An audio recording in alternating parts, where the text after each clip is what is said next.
Bonjour à tous, je suis Kevin Gall, ministère prophétique. Alors nous sommes le 30 avril 2017, je viens de faire la vidéo concernant le séjour des morts, c'était un enseignement assez complet. Je vous ai expliqué qu'il y a deux lieux à l'heure actuelle, il y a le royaume de Dieu et il y a le séjour des morts, et qu'il faut absolument que les hommes échappent au séjour des morts, puisque c'est un lieu de ténèbres, c'est un lieu d'une obscurité profonde, dans lequel les damnés sont déjà en train d'être tourmentés par le feu et les démons. Et je vous ai expliqué que moi-même j'ai expérimenté ce lieu où le Seigneur a permis en 2010 que je sorte de mon corps et que non seulement j'aille voir et entendre, mais que je subisse un tant soit peu ce qu'un damné peut ressentir pendant quelques secondes. Et maintenant, j'aimerais compléter l'étude sur l'enfer concernant l'enseignement sur la GN. Donc, je vous ai expliqué que le séjour des morts, tous ceux qui sont dans le séjour des morts, sont appelés à être jetés dans la GN au jour du jugement dernier. Donc, qu'est-ce que c'est que la GN? Eh bien, la GN, c'est tout simplement un lieu de tourment éternel qui est réservé aux impies. Et la Bible enseigne que l'existence de l'homme ne prend pas fin donc à sa mort, mais qu'elle continue éternellement, soit dans la présence de Dieu, soit dans un lieu de châtiment. Et à de nombreuses reprises, que ce soit dans l'Ancien Testament comme dans le Nouveau Testament, les termes GN, le terme GN est employé, est utilisé, que ce soit par les prophètes, par Christ, et également par les apôtres. Donc Jésus notamment enseigne qu'il existe un lieu de châtiment éternel pour ceux qui sont condamnés devant Dieu. Il s'agit de la réalité terrifiante d'un châtiment permanent, d'un lieu où, comme il dit, un feu qui ne s'éteint point, dans Marc chapitre 9 verset 44, d'un feu éternel qui a été préparé à la base, c'est vrai, pour le diable et pour ses anges. On voit ça dans Matthieu chapitre 25 verset 41, ou encore un lieu de fournaise ardente où il y a des pleurs et des grincements de dents. On peut lire dans Matthieu chapitre 13 verset 42, ou encore un lieu de captivité et de ténèbres dans Matthieu 22 verset 13, ou encore un lieu de tourment, d'agonie et de séparation du ciel, Luc chapitre 16 verset 23. Dans le séjour des morts, vous avez les damnés qui sont actuellement en train d'être tourmentés par les démons, mais dans la GN, vous aurez plus tard les damnés avec Satan et les démons qui seront tourmentés par le feu au siècle des siècles. Donc les avertissements bibliques concernant ce lieu sont nombreux. Il est question notamment par exemple dans les évangiles, on va relire un petit peu tout ça. Matthieu chapitre 3 verset 12, il a son vent ou son vanne à la main, il nettoiera son aire et il amassera son blé dans le grenier, mais il brûlera la paille dans un feu qui ne s'éteint point. Un feu qui ne s'éteint point, ça veut dire que le châtiment par le feu est éternel, c'est ça que ça veut dire. Marc, chapitre 9, verset 43. Si ta main est pour toi une occasion de chute, coupe-la. Mieux vaut pour toi entrer manchot dans la vie que d'avoir les deux mains et d'aller dans la géhenne, dans le feu qui ne s'éteint point. Si ton pied est pour toi une occasion de chute, coupe-le. Mieux vaut pour toi entrer boiteux dans la vie que d'avoir les deux pieds et d'être jeté dans la géhenne, dans le feu qui ne s'éteint point. Et si ton œil est pour toi une occasion de chute, arrache-le. Mieux vaut pour toi entrer dans le royaume de Dieu n'ayant qu'un œil que d'avoir deux yeux et d'être jeté dans la géhenne, où leur ver ne meurt point et où le feu ne s'éteint point. Matthieu chapitre 13 verset 40. Or, comme on arrache l'ivrée et qu'on la jette au feu, il en sera de même à la fin du monde. Le Fils de l'homme enverra ses anges qui arracheront de son royaume tous les scandales et ceux qui commettent l'iniquité, et ils les jetteront dans la fournaise ardente, où il y aura des pleurs et des grincements de dents. Alors les justes resplendiront comme le soleil dans le royaume de leur Père. Que celui qui a des oreilles pour entendre, entende. Matthieu chapitre 13 verset 49, il en sera de même à la fin du monde, les anges viendront séparer les méchants d'avec les justes et ils les jetteront dans la fournaise ardente où il y aura des pleurs et des grincements de dents. Matthieu chapitre 10 verset 28, ne craignez pas ceux qui tuent le corps et qui ne peuvent tuer l'âme, craignez plutôt celui qui peut faire périr l'âme et le corps dans la géhenne, autrement dit Dieu. Matthieu chapitre 23 verset 33, serpent race de vipère, comment échapperez-vous au châtiment de la géhenne? Matthieu chapitre 25 verset 41, ensuite il dira à ceux qui sont à sa gauche, retirez-vous de moi, maudits, allez dans le feu éternel qui a été préparé pour le diable et pour ses anges. Matthieu chapitre 25 verset 46, et ceux-ci iront au châtiment éternel, mais les justes à la vie éternelle. Luc chapitre 12 verset 28, si Dieu revêt ainsi l'herbe qui est aujourd'hui dans les champs et qui demain sera jetée au four, à combien plus forte raison ne vous vêtira-t-il pas, gens de peu de foi. Donc vous voyez que la Genèse ici est comparée à un four.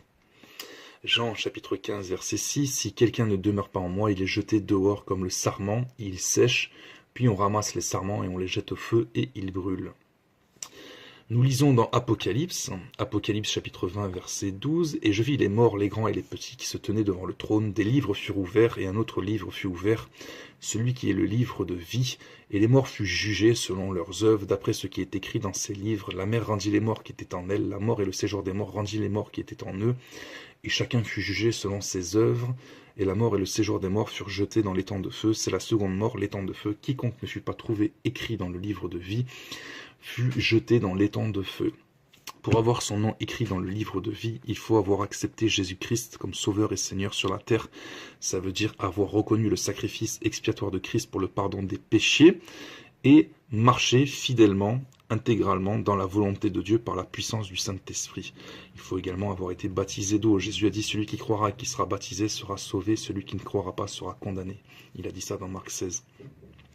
Apocalypse chapitre 21 verset 8, « Mais pour les lâches, les incrédules, les abominables, les meurtriers, les impudiques, les enchanteurs, les idolâtres et tous les menteurs, leur part sera dans l'étang ardent de feu et de soufre, ce qui est la seconde mort. » Apocalypse 20 verset 10, « C'est le diable qui les séduisait, fut jeté dans l'étang de feu et de soufre, où sont la bête et le faux prophète, et ils seront tourmentés jour et nuit au siècle des siècles. » Donc vous voyez que les tourments sont éternels dans la géhenne, dans ce lac ardent de feu, rempli de vers. Ce n'est pas la destruction de l'âme, et hop, il n'y a plus rien, c'est le néant, vous ne vivez plus. Non, c'est clairement, bibliquement c'est écrit, c'est un lieu de tourment éternel, tourmenté jour et nuit au siècle des siècles, c'est écrit. Apocalypse 14, verset 9. Et un troisième ange les suivit en disant d'une voix forte, « Si quelqu'un adore la bête et son image et reçoit une marque sur son front ou sur sa main, il boira lui aussi du vin de la fureur de Dieu, versé sans mélange dans la coupe de sa colère, et il sera tourmenté dans le feu et le soufre, devant les saints anges et devant l'agneau, et la fumée de leur tourment monte au siècle des siècles, et ils n'ont de repos ni jour ni nuit, ceux qui adorent la bête et son image, et quiconque reçoit la marque de son nom. » Donc vous voyez qu'il y a bien des avertissements de souffrance éternelle dans la géhenne. C'est terrible. Avec Satan et les démons, je précise. Nous lisons dans les épîtres, dans le Nouveau Testament, l'enseignement des épîtres est essentiellement identique. Les apôtres parlent d'un jugement divin imminent qui servira à châtier tous ceux qui n'auront pas obéi à l'évangile. Donc on lit ça dans 2 Thessaloniciens 1, verset 8. À les séparer de la présence et de la majesté du Seigneur. 2 Thessaloniciens chapitre 1, verset 9. Et à détruire les ennemis de Dieu. Philippiens chapitre 3, verset 18. Ainsi que les infidèles de son propre peuple. Hébreux chapitre 10, verset 26. Car comme il est écrit, car si nous péchons volontairement après avoir reçu la connaissance de la vérité, il ne reste plus de sacrifice pour les péchés, mais une attente terrible du jugement et l'ardeur d'un feu qui dévorera les rebelles. Dieu avait déjà averti les hommes bien longtemps à l'avance par l'intermédiaire de ses saints prophètes. Donc nous lisons dans l'Ancien Testament des passages qui font allusion à la géhenne. Deutéronome chapitre 32 verset 41, « Je me vengerai de mes adversaires, je punirai ceux qui me haïssent. » Psaume 21 verset 9, « Ta main trouvera tous tes ennemis, ta droite trouvera ceux qui te haïssent, tu les rendras tels qu'une fournaise ardente. Le jour où tu te montreras, l'Éternel les anéantira dans sa colère, et le feu les dévorera. » Psaume 68 verset 3, « Comme la cire se fond au feu, les méchants disparaissent devant Dieu. » Il est terrible ce psaume, ce verset. Comme la cire se fond au feu, les méchants disparaissent devant Dieu. C'est exactement ce que j'ai reçu en songe. En 2010 également, je vous ferai part de ce songe qui était absolument horrible. Psaume 145, verset 20, « L'Éternel garde tous ceux qui l'aiment et il détruit tous les méchants. » Psaume 37, verset 20, « Mais les méchants périssent et les ennemis de l'Éternel, comme les plus beaux pâturages, ils s'évanouissent en fumée. » Ésaïe 26, verset 11, « Éternel, ta main est puissante, ils ne l'aperçoivent pas, ils verront ton zèle pour le peuple et ils seront confus, le feu consumera tes ennemis. » Ésaïe 27, verset 4, « Il n'y a point en moi de colère, mais si je trouve à combattre des ronces et des épines, je marcherai contre elles, je les consumerai toutes ensemble, à moins que l'on me prenne pour refuge, que l'on ne fasse la paix avec moi. » Ésaïe chapitre 30 verset 31, à la voix de l'Éternel, l'Assyrien tremblera, l'Éternel le frappera de sa verge à chaque coup de la verge qui lui est destinée, et que l'Éternel fera tomber sur lui. On entendra les tambourins et les harpes. L'Éternel combattra contre lui à main levée. Depuis longtemps un bûcher est préparé, il est préparé pour le roi, Satan et l'Antéchrist. Il est profond, il est vaste. Quand je dis le roi, ça fait allusion à Satan et à l'Antéchrist. Il est profond, il est vaste, son bûcher c'est du feu et du bois en abondance, le souffle de l'Éternel l'enflamme comme un torrent de soufre. Ésaïe 33, verset 14, les pécheurs sont effrayés dont Sion, un tremblement saisit les impies, qui de nous pourra rester auprès d'un feu dévorant? Qui de nous pourra rester auprès de flammes éternelles? Donc c'est vraiment des versets qui amènent la crainte de Dieu, qui rappellent qu'on ne se moque pas de Dieu, et qui avertissent bien que si on est ennemi de Dieu jusqu'à la mort, le châtiment sera terrible. Ésaïe 64, verset 1, comme s'allume un feu de bois sec, comme s'évapore l'eau qui bouillonne, tes ennemis connaîtront ton nom, et les nations trembleraient devant toi. Terrible. Comme s'allume un feu de bois sec, comme s'évapore l'eau qui bouillonne, tes ennemis connaîtraient ton nom, et les nations trembleraient devant toi. Ésaïe 66, verset 14, vous le verrez, et votre cœur sera dans la joie, et vos os reprendront de la vigueur comme l'herbe. L'Éternel manifestera sa puissance envers ses serviteurs, mais il fera sentir sa colère à ses ennemis, car voici l'Éternel arrive dans un feu, et ses chars sont comme un tourbillon. Il convertit sa colère en un brasier, et ses menaces en flammes de feu. C'est par le feu que l'Éternel exerce ses jugements. C'est par son glaive qu'il châtie toute chair, et ceux que tuera l'Éternel seront en grand nombre. Ésaïe 66, verset 23, toute chair viendra se prosterner devant moi, dit l'Éternel, et quand on sortira, on verra les cadavres des hommes qui se sont rebellés contre moi, car leur ver ne mourra point, et leur feu ne s'éteindra point, et ils seront pour toute chair un objet d'horreur. Jérémie 4, verset 4, circoncisez-vous pour l'Éternel, circoncisez vos cœurs, hommes de Juda et habitants de Jérusalem, de peur que ma colère n'éclate comme un feu et ne s'enflamme, sans qu'on puisse l'éteindre à cause de la méchanceté de vos actions. Donc vous voyez que la colère de Dieu se manifeste par le feu. Ézéchiel, chapitre 22, verset 20, comme on rassemble l'argent, l'airain, le fer, le plomb et l'étain dans le creuset, et qu'on souffle le feu pour les fondre, ainsi je vous rassemblerai dans ma colère et dans ma fureur, et je vous mettrai au creuset pour vous fondre. C'est fort comme verset. C'est exactement ce qu'est la GN. Ézéchiel 24, verset 3. Propose une parabole à la famille de rebelles, et dis-leur, ainsi parle le Seigneur l'Éternel. Place la chaudière et verse-y de l'eau. Mets-y les morceaux, tous les bons morceaux, la cuisse, l'épaule, remplie des meilleurs os, choisis dans le troupeau et entasse du bois sous la chaudière, fais bouillir à gros bouillon, et que les os qui sont dedans cuisent aussi. C'est prophétique.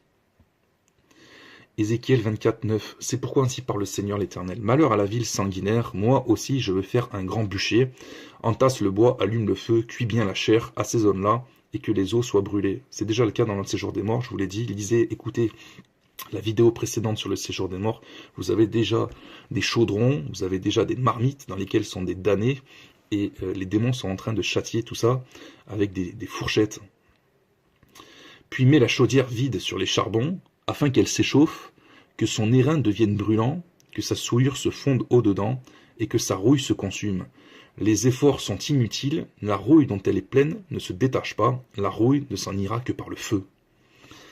Vous imaginez comment ces versets sont forts et puissants, comment les damnés seront châtiés éternellement à cause de leurs péchés, sans possibilité de s'en sortir.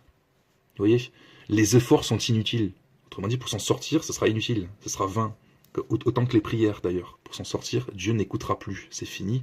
On l'a dit dans la vidéo sur le séjour des morts, il n'y a plus de miséricorde. Celui qui descend, il ne remonte pas. Le crime est dans ta souillure, parce que j'ai voulu te purifier et que tu n'es pas devenu pur. Tu ne seras plus purifié de ta souillure jusqu'à ce que j'ai assouvi sur toi ma colère, ma fureur.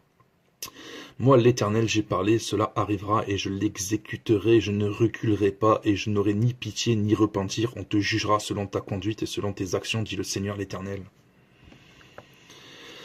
Malachie 4, verset 1, car voici le jour vient ardent comme une fournaise, tous les hautains et tous les méchants seront comme du chaume. Le jour qui vient les embrasera, dit l'Éternel des armées, il ne leur laissera ni racines ni rameaux. C'est métaphorique, c'est parabolique. Donc la Bible enseigne que le jugement de ceux qui font le mal est inéluctable. L'idée maîtresse est celle de la condamnation, de la souffrance et de la séparation d'avec Dieu sans limite de durée. Les chrétiens trouveront peut-être cette doctrine fort déplaisante ou difficile à comprendre, en tout cas les chrétiens rebelles. Cependant, nous devons nous soumettre à l'autorité de la parole de Dieu et faire confiance aux décisions et à la justice de Dieu. Nous devons jamais oublier que Dieu a envoyé son Fils mourir afin que personne ne périsse, selon Jean chapitre 3 verset 16. Dieu ne veut ni ne désire envoyer qui que ce soit en enfer, 2 Pierre chapitre 3 verset 9. Ceux qui se retrouveront en enfer le devront à leur refus du salut offert par Dieu, selon Romains 1, 16. Le fait et la réalité de l'enfer devraient pousser l'ensemble du peuple de Dieu à haïr le péché de manière absolue, à chercher continuellement le salut des perdus et à avertir tous les hommes de la venue du juste jugement de Dieu.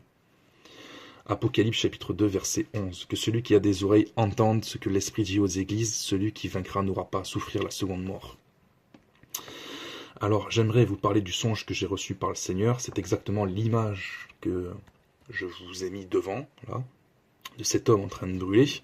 Alors en fait, dans ce songe, je voyais un homme qui était dans un bar et je savais que c'était un pasteur. Dans le songe, le Seigneur me montrait que cet homme était un pasteur qui faisait le sacerdoce, mais qui était aussi dans le monde, donc qui faisait le service de Dieu et qui en même temps se livrait à l'alcool, à l'ivresse, et je savais également que c'était des péchés liés à la fornication. Et donc je voyais cet homme dans ce bar, et tout à coup j'ai observé sa ceinture, parce que tout simplement je voyais de la fumée se dégager de sa ceinture. Je vous rappelle que la ceinture c'est le symbole de la vérité. Donc cet homme ne se tenait pas dans la vérité, et certainement aussi que cet homme ne prêchait pas la vérité. Et tout à coup j'ai vu le feu commencer à prendre au niveau de son pantalon, au niveau du haut de son pantalon, donc au niveau de la ceinture, et au niveau du bas de sa chemise. Et il ne s'apercevait pas tout de suite que le feu commençait à le consumer. C'est petit à petit qu'il a commencé à voir qu'effectivement de la fumée se dégageait de lui, et qu'un feu commençait à le dévorer. Et quand il a commencé à voir qu'il prenait feu, il a vite cherché à enlever sa chemise. Et plus il cherchait à enlever sa chemise, plus le feu commençait à prendre sa chemise de toutes parts. Et je l'ai vu, il a commencé à courir dans tous les sens et à crier, tout simplement parce qu'il commençait à souffrir, le feu commençait à le brûler dans son corps. Et il a commencé également à enlever son pantalon, puisque le feu commençait à prendre son pantalon, et tout à coup, il est devenu une torche humaine, le feu l'a embrasé complètement, de la tête aux pieds, sans qu'il puisse pouvoir s'en défaire, et je l'ai vu tomber à terre. Il criait, mais d'une manière c'était à grincer les dents, la manière dont il criait, parce qu'il souffrait. Imaginez-vous quelqu'un en train de devenir une torche humaine, vous allez le voir courir dans tous les sens, et crier. Sauf que lui, il ne mourait pas en fait. Il continuait de crier, sa chair se fondait, et j'ai même vu que le lieu dans lequel il était, il prenait feu entièrement. Donc imaginez-vous, vous avez un lieu qui devient tout à coup embrasé. Du plafond au sol, tout devenait en feu, Dieu consumait tout ça, et en vérité, ce lieu était transformé en lac de feu. Donc j'ai vu comme du liquide en feu qui s'élevait du sol, et j'ai vu cet homme commencer à baigner dans un feu. Et j'ai vu sa chair se fondre, j'ai vu ses vêtements et sa chair se fondre, et il est devenu un squelette. Et j'ai vu le feu commencer à monter en température comme une fournaise ardente, comme exactement je viens de vous le lire par Ézéchiel notamment. Et j'ai vu son squelette devenir jaune, incandescent, donc vraiment être embrasé, exactement comme si vous mettrez par exemple du métal dans un feu, comme ils font les forgerons, vous voyez qu'ils tapent par exemple une épée, le fer, etc. Et vous voyez que le fer devient jaune, incandescent. C'est exactement pareil avec son squelette. Il brûlait à une intensité folle. Et lui, il continuait de ramper, et moi j'étais devant lui, et j'ai vu effectivement qu'il tendait son bras vers moi, parce que lui, il me voyait, moi je le voyais, mais moi le feu ne m'atteignait pas en fait. Et c'est exactement cette photo. C'est pourquoi cette photo que j'ai vue ensuite, peut-être même quelques semaines après ce songe, quand j'ai vu cette photo, j'ai tremblé, j'ai pleuré, parce que c'est exactement ce que j'ai vu. Et j'ai dit, Seigneur, c'est incroyable comme tu conduis les choses, parce que c'est exactement ce que tu m'as montré en songe. Et il demandait à l'aide, au secours, il voulait que je le sorte du feu, mais j'étais sans puissance, sans pouvoir, j'étais là, j'avais les yeux qui restaient vraiment fixés et choqués, et je n'ai rien pu faire pour lui. Et un détail que je me souviens, sa mâchoire s'est détachée. Il gémissait tellement, sa mâchoire s'est détachée, et c'est comme si Dieu a voulu le faire taire en détachant sa mâchoire, comme si Dieu ne voulait plus l'entendre gémir. Donc ces gémissements étaient tellement grands après qu'il avait même plus la force de gémir, tellement c'était fort. Et il ne mourait pas. Il ne mourait pas, il gémissait, il souffrait d'une souffrance mais indescriptible. Et là, je suis pas en train d'exagérer, je suis pas en train de vouloir vous faire peur, je suis en train de vous dire la vérité, en vous donnant les versets bibliques sur la GN et en vous expliquant que ce qui est écrit est vrai et je l'ai vu de mes yeux. Donc, je suis descendu dans le séjour des morts, c'est la vidéo précédente, et Dieu m'a montré le sort réservé aux impies dans la GN. Et dans ce feu, il y aura non seulement les impies, tous ceux qui sont dans le séjour des morts, mais également Satan et les démons qui souffriront au siècle des siècles. Cette parole est certaine et véritable. Je vous conseille et je vous prie de prier le Seigneur maintenant. Si vous n'êtes pas en règle avec Dieu, mettez-vous en règle absolument avec Dieu, parce que cette souffrance, elle est indescriptible. Elle est éternelle. Tournez-vous maintenant vers le Seigneur Jésus-Christ d'une manière sincère et honnête. Il est mort pour les péchés des hommes. Dieu l'a envoyé exprès il y a plus de 2000 ans pour expier les péchés des hommes, pour les racheter à un grand prix, le prix de sa mort. Il a manifesté son amour pour nous en ce qu'il a envoyé son Fils Jésus-Christ afin que quiconque croit en lui ne périsse point mais qu'il ait la vie éternelle.